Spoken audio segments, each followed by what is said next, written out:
As we come to the conclusion of the season, looking back upon the beginning of the year, what were some of your expectations for the 2011 track team? You know, as I look back over the year, a couple of things stand out. One, I thought it would be a pretty significant rebuilding year for both the boys and the girls. We graduated a lot of our top athletes last year, particularly on the girls' end. So my hopes were, I thought the boys, if we developed our sophomore class to the varsity level, we'd have a shot at a league title. The girls, I thought, was just really a total rebuild because we lost some of the technical events like hurdles and jumpers and throwers, and to develop someone in 1 year in those events is kind of challenging. However, those things kind of came together, and now our boys are on the verge of a league title, and the girls have a shot at a co-championship. That kind of leads into our next question. So early off in the year, you stated, what looked as a rebuilding year has placed two teams in control of their own destiny. Having the reputation of being undefeated now for the past 4 or 5 years, what was your strategy on keeping this year's team focused both physically and mentally? Okay, physically what we tried to do is we didn't alter our training too much. So we felt that if we brought in this group of athletes, we certainly modified for some of the younger kids, but we tried to keep the same intensity of the workouts that we do and the same training regime we've been doing because it's been so successful, and hope that the kids would adapt and would get stronger as the season developed, which they did. Mentally, I think the hardest challenge for us this season was really the weather. It was so cold and wet at the beginning of the year that the challenge was, you know, to keep kids focused on the end of the season when the nicer weather comes and the league meets start to happen. So mentally, a lot of it was just trying to instill a tradition of what we've accomplished here, and also to keep focused on, you know, we can train through the tough weather. It's just going to make it tougher when things get nicer. So hang in there and keep pushing. That's it. What were some of the strengths and weaknesses you noticed regarding performance throughout early conditioning practices and competitions?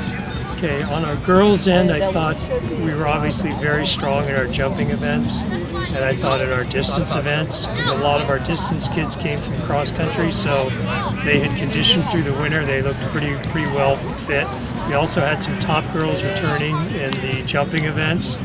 So my biggest concerns were in the sprinting events, and those kids really came in and worked hard on the girls' end.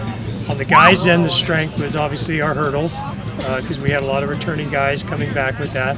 And with Coach Alex Peely this year, a hurdler, able to work with those guys and a little more time than I'm able to do, I think that was going to be strong.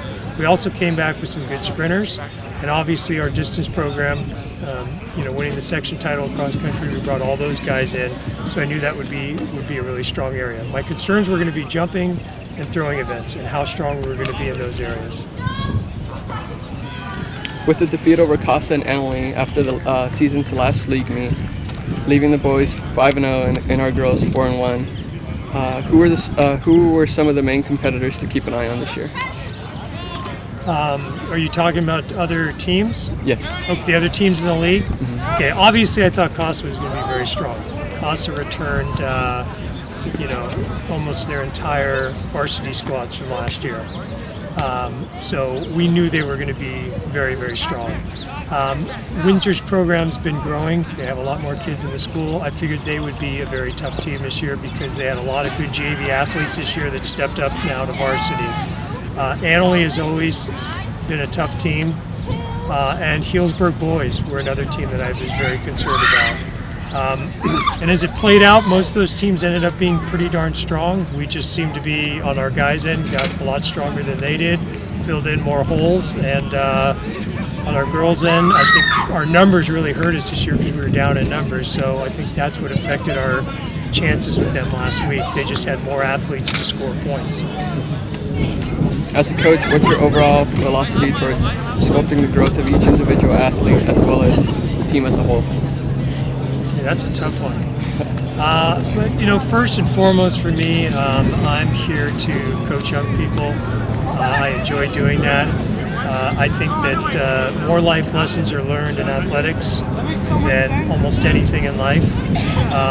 You know, as I always say, and you've heard me, Jorge, you know, what you learn in those buildings is great to your knowledge and to what you might look to be in the future, but who you are as a person and the character that you develop, I think you learn it out here on the athletic fields, and that's why I think it's so important. So my first goal is always to develop the person, the character of the person, to know that inside themselves they have the power and the strength to do anything they set their mind to. And when you meet little goals and accomplishments in the sport of track and field or whatever it may be, it's just more confidence towards your academics and all aspects of life. As far as the team goes, when I took over, it was always my intent. I was an assistant here for 3 years, and the one thing I saw was a lack of chemistry amongst the team and a lack of, this is a team sport. People looked at it individually. So for me, it's always been very, very important to develop us as a group and as a team, and that we are one. And I think that philosophy has really developed, more than anything, has been the catalyst for the success we've had here the last 5 years, is that we've unified as a team, and that's been the most important thing. We do it for the team, not the individual. I think if we would have had that attitude, I don't think you'd be looking at all these championships we have. That, to me, was the foundation of everything, as we look at it as we're a team. Is there any last words you want? Who am I speaking to?